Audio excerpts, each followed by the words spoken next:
Mushroom Nation. Today in 1969, it is March 26th, as I'm recording this, 2026. Gregg Allman walked into a jam session with his 5 future Allman Brothers bandmates.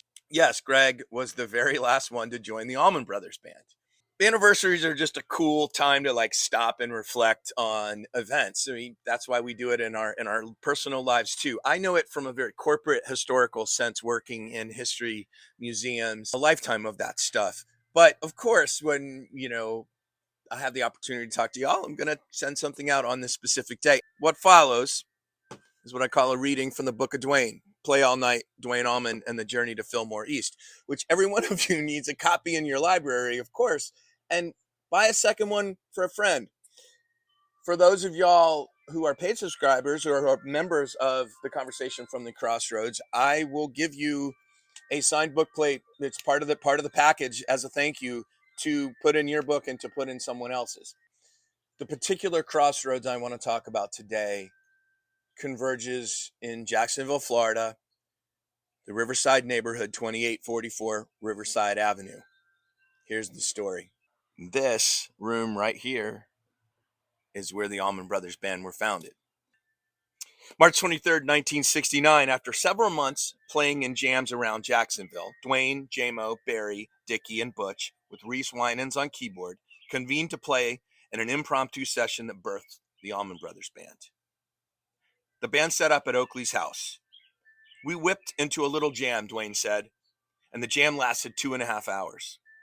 When we finally quit, nobody even said a word, man. Everybody was speechless.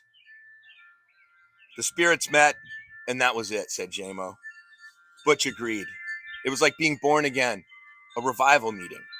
I had felt that before playing symphonic music, but this was the first time I'd ever really felt it playing a set of drums, playing rock and roll. Duane knew this was a remarkable lineup. It really frightened the shit out of everybody, he said. Right then I knew, man, here it is. Here it is, said Butch. It was pretty obvious what was working. It was this particular group of people who all had the same philosophy, different musical backgrounds, but what we were looking for was that note. The band created music spontaneously, complementing the soloists on their improvisational forays. It was also made to be played live. The ensemble lacked one crucial element: vocals. We knew the band was something special, Dickey said, but nobody really sang as good as the band could play. Help soon came from Duane's original collaborator, Gregg. Though the brothers were somewhat estranged following Gregg's return to LA after the 31st of February sessions the previous September, Duane intended to enlist Gregg in his new project. Linda Oakley remembered Duane looking out for his younger brother when Duane first arrived in Jacksonville in March 1969. We've got to get my brother here out of that situation in LA. He's a great singer and songwriter, and he's the guy that can finish this thing. J-Mo said, there was never a doubt Gregg would be the singer. After the jam session, March 23rd, Duane called Gregg in California. We got it shaking down here. All we need is you. The cats love to play. They're all really into their instruments. They can sing a little bit, but there's not a whole lot of writing going on. So I need you to come in and sing and write and round it all up and send it in some sort of direction. Gregg long called it the finest compliment I ever received. Gregg arrived into a pressure-packed situation in Jacksonville. It was a band of top-flight musicians.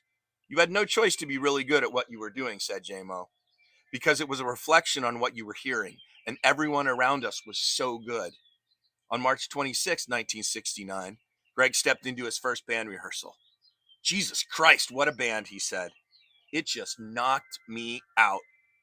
He fit right in as the band revved up his cover of Muddy Waters' Trouble No More. His voice and his lyrics were like 2 more instruments, J-Mo recalled.